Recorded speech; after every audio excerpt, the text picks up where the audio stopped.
Film की शुरुआत में हम एक 14 साल की लड़की को देखते हैं जिसे कुछ लड़कियां मिलकर जबरदस्ती मेकअप लगा रही होती है। वो उसे तैयार करके एक रूम में बैठा कर एक आदमी को वहाँ पर भेजती है जो उसके साथ जबरदस्ती करता है। अब आप समझ ही चुके होंगे कि ये एक कोटा होता है और उसकी मालकिन रश्मिबाई होती है जिसके पास एक प्रोस्टिट्यूट किसी लड़की की शिकायत लेकर आती है। वो कहती है कि ये नई लड़की कुछ खाती पीती नहीं है और धंधे पर भी नहीं बैठती। अगर वो ऐसा ही करती रही तो वो बहुत ही जल्दी मर जाएगी।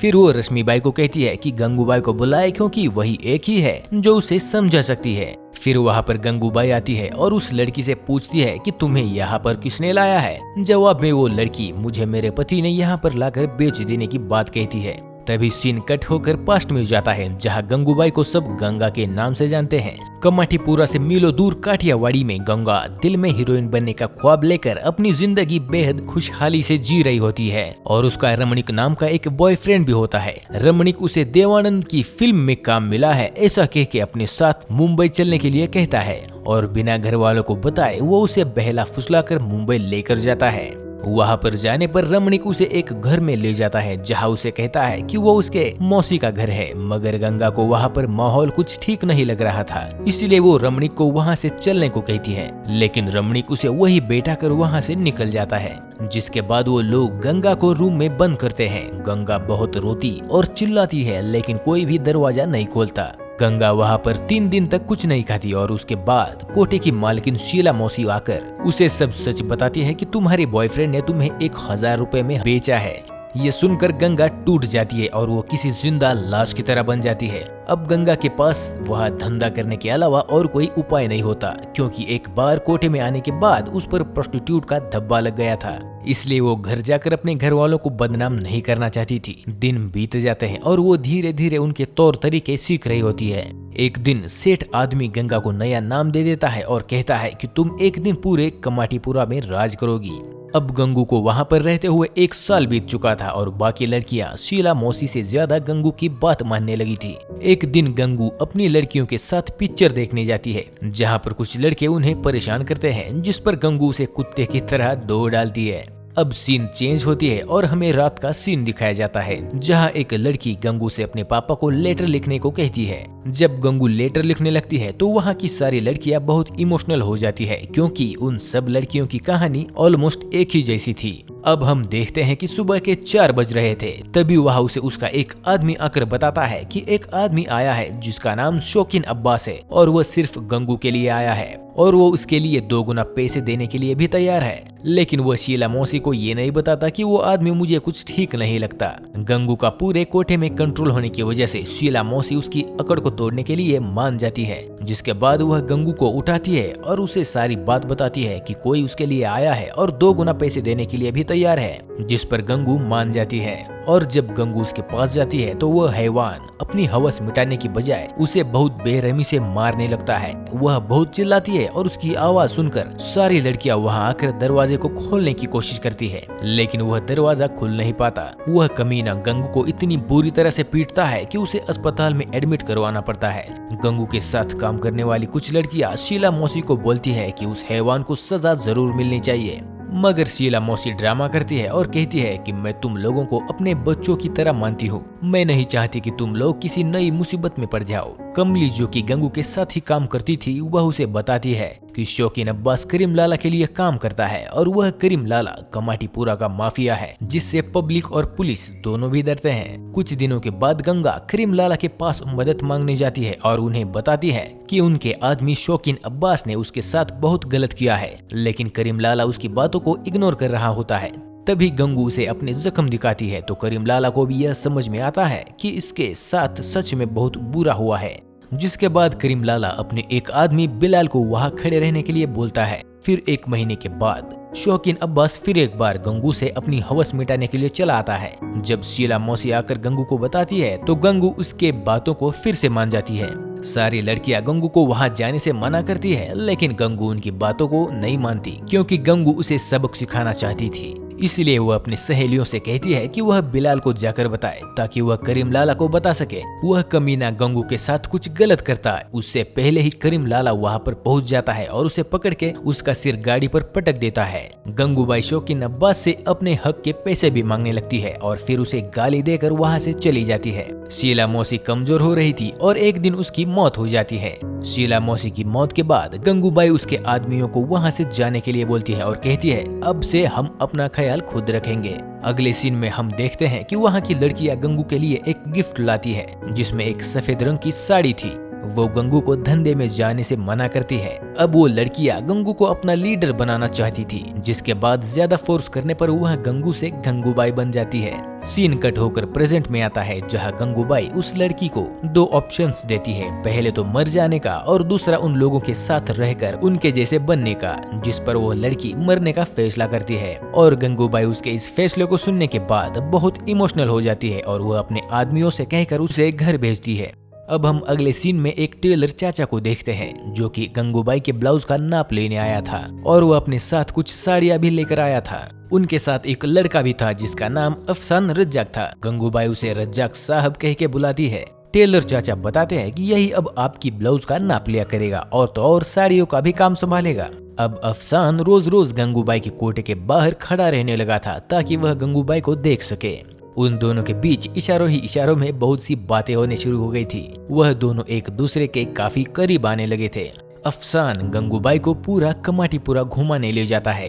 अब आने वाले दिनों में इलेक्शन भी होने वाले होते हैं। इस इलेक्शन में गंगूबाई जीतना चाहती थी। रहीम गंगूबाई को हफ्ता ला कर देता है, लेकिन हफ्ता मिलना काफी कम हो गया था। गंगूबाई को इलेक्शन में जीतने के लिए काफी सारे पैसों की जरूरत होती है। रहीम गंगूबाई से कहता है कि रजिया बाई 2 बार से इलेक्शन जीती आई है, उसे हराना नामुमकिन होगा। लेकिन गंगूबाई को खुद के ऊपर काफी भरोसा होता है। इसी दौरान जब ईद का दिन आता है तो गंगूबाई करीम लाला के लिए सेवैया बना कर ले जाती है और उन्हें बताती है कि उसे इलेक्शन में जीतने के लिए कुछ पैसों की जरूरत है। करीम लाला पूछता है कि तुम्हें कितने पैसों की जरूरत है। गंगूबाई उसे बताती है कि आप बस मुझे अपने शराब के धंधे को संभालने दीजिए। करीम लाला पहले तो मना कर देता है, लेकिन बाद में वह मान जाता है क्योंकि गंगूबाई वहाँ के औरतों के लिए कुछ अच्छा करना चाहती थी। करीम लाला अपनी खुशी से ईदी के तौर पर उसे एक कार भी गिफ्ट करता है। अब हम देखते हैं कि अफसान गंगूबाई का ब्लाउज देने आता है जिस वक्त गंगूबाई नहा रही होती है। अफसान गंगू को नहाते हुए देख लेता है और कहता है कि आप बहुत खूबसूरत हो। गंगूबाई अफसान से कहती है कि मैंने पहला ऐसा मर्द देखा है जो मेरे सामने बैठा हो। अफसान अपने दिल की बात गंगूबाई से कहता है कि मैं आपसे बहुत प्यार करता हूँ, जिसके बाद गंगूबाई बोलती है कि मैं भी तुमसे बहुत ज्यादा प्यार करती हूँ। फिर वो दोनों एक दूसरे को गले लगाते हैं। दूसरे दिन गंगूबाई अपनी कार लेकर अफसान के पास पहुँचती है और उसे अपने साथ घुमाने के लिए लेकर जाती है। वह दोनों कार के अंदर ही रोमांस करते हैं। कुछ देर बाद रात हो जाती है। रात में एक आदमी गंगूबाई के पास आता है और कहता है तुम्हें रजिया बाई ने बुलाया है। इस पर गंगूबाई उसे कहती है कि मेरे पास टाइम नहीं है। रजिया के लोग गंगूबाई की बेइज्जती करते हैं और उसका मजाक उड़ाने लगते हैं, जिसके बाद गंगूबाई उन्हें मारकर वहां से भगा देती है। अब हम देखते हैं कि गंगूबाई के कोठे पर पुलिस की रेड पड़ जाती है, जो कि रजिया बाई के कहने पर वहां आए थे। लेकिन गंगूबाई भी कहाँ किसी से कम थी, वो भी पुलिस वालों के मुंह पर पैसे फेंक देती है। अगले सीन में हम देखते हैं कि गंगूबाई अपनी लड़कियों के साथ खाना खा रही थी और तभी रजिया बाई वहाँ खुद आ जाती है और गंगूबाई को इलेक्शन में खड़े होने से मना करती है। मगर गंगूबाई जरा भी नहीं डरती और पीछे हटने से साफ इनकार कर देती है। फिर रजिया बाई वहाँ से जाने लगती है और जाते जाते बोलती है कि कल मेरे भाषण को जरूर आना। अगले दिन गंगूबाई पर्दे पर मूवी लगा देती है, जिससे सारे लोग रजिया बाई की रैली में जाने के बजाय मूवी देखने आते हैं। बाद में गंगूबाई अकेली ही उसकी रैली में जाती है। गंगूबाई को देखकर रजिया बहुत गुस्सा करती है और वह गंगूबाई से कहती है कोठे से डोली पर ले जाना और रजिया को हराना दोनों भी नामुमकिन है। अगले सीन में गंगूबाई छत पर से कपड़े उतार रही होती है। तभी उसे कुसुम के घर में एक पिंजरे में लड़की दिखाई देती है, जिसके बारे में वो कुसुम को पूछती है तो उसे पता लगता है कि वह उसकी बेटी रोशनी थी, जिसे कुसुम इन सब कामों से दूर रखना चाहती थी। कुसुम कहती है यह अब बड़ी हो गई है, मगर इससे शादी कौन करेगा। तभी गंगूबाई रोशनी के शादी के लिए रज्जा के घर जाती है, मगर अफसान इस रिश्ते से मना कर देता है। गंगूबाई खुद को अफसान के लायक नहीं समझती थी। रोशनी और अफसान की शादी हो गई तो लोग वोट गंगूबाई को ही देंगे, क्योंकि कमाटीपुरा में आज तक किसी की शादी नहीं हुई थी। फिर अफसान गंगूबाई से पूछता है कि क्या यह तुम्हारा आखिरी निर्णय है, जिस पर गंगूबाई हाँ में जवाब देती है। कुछ दिनों के बाद जब इलेक्शन का रिजल्ट आता है तो कमली गंगूबाई को बताती है कि तुम अब पूरे कमाटीपुरा की प्रेसिडेंट बन चुकी हो। गंगूबाई सभी लड़कियों को उसे इलेक्शन में जिताने के लिए शुक्रिया कहती है और कहती है कि जितना प्यार आप लोगों ने मुझे दिया है उससे ज्यादा प्यार मैं आप सभी लोगों को देने की कोशिश करूंगी।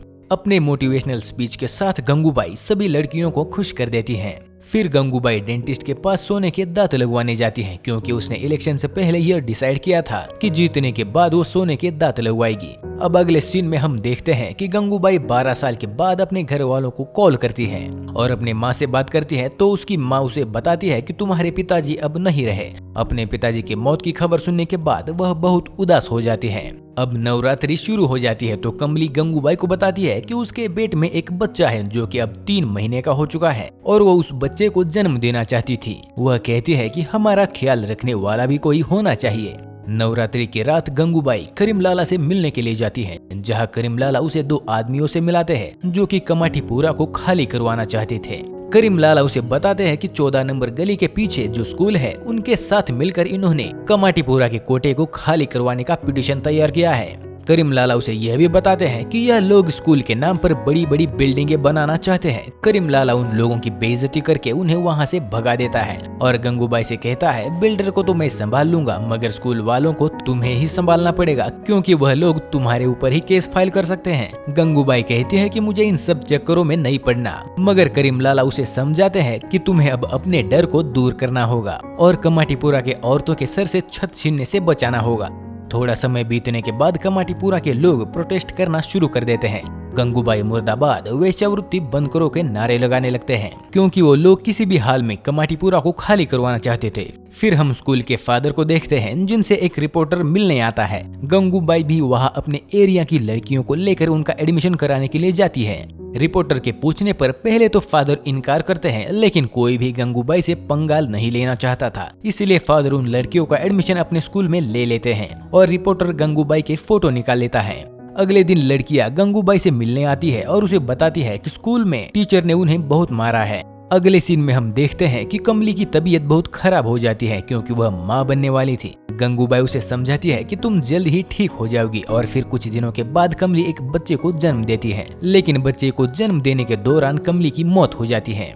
अगले दिन वह रिपोर्टर गंगूबाई की तस्वीर मैगजीन में प्रिंट करवा देता है जिसके बाद बहुत से लोग गंगूबाई को जानने लगते हैं। रिपोर्टर गंगूबाई से कहता है कि कल एक बहुत बड़ी रैली होने वाली है जहां तुम अपनी हक की आवाज उठा सकती हो और रिपोर्टर रैली में बोलने के लिए उसे एक स्पीच भी तैयार करके देता है। अगले दिन गंगूबाई ऐसा ही करती है मगर वह रिपोर्टर के दिए हुए स्पीच को फाड़ देती है और जो बोलती है दिल से बोलती है।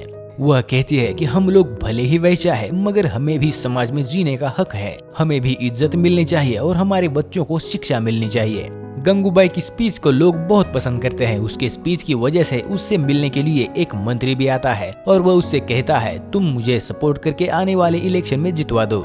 जिस पर गंगूबाई उसे कहती है पहले हम लोगों को हमारा हक दिलवा दो उसके बाद ही मैं तुम्हारी मदद करूंगी। मंत्री कहता है यह पिटीशन हाई कोर्ट तक पहुंच चुका है, अब इस पिटीशन को सिर्फ प्राइम मिनिस्टर ही रोक सकते हैं। वह गंगूबाई को दिल्ली भेजने का इंतजाम करते हैं ताकि वह प्राइम मिनिस्टर से मिल सके।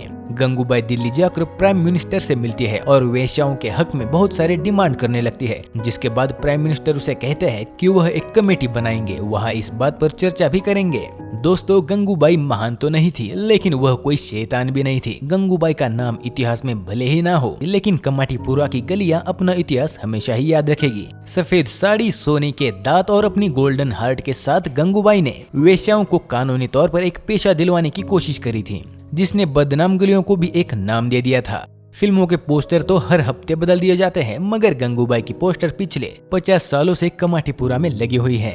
इसी के साथ फिल्म खत्म हो जाती है। तो दोस्तों आपको कैसी लगी ये फिल्म मुझे कमेंट करके जरूर बताइएगा और नए हैं इस चैनल पर तो वीडियो को लाइक करके चैनल को सब्सक्राइब भी कर देना।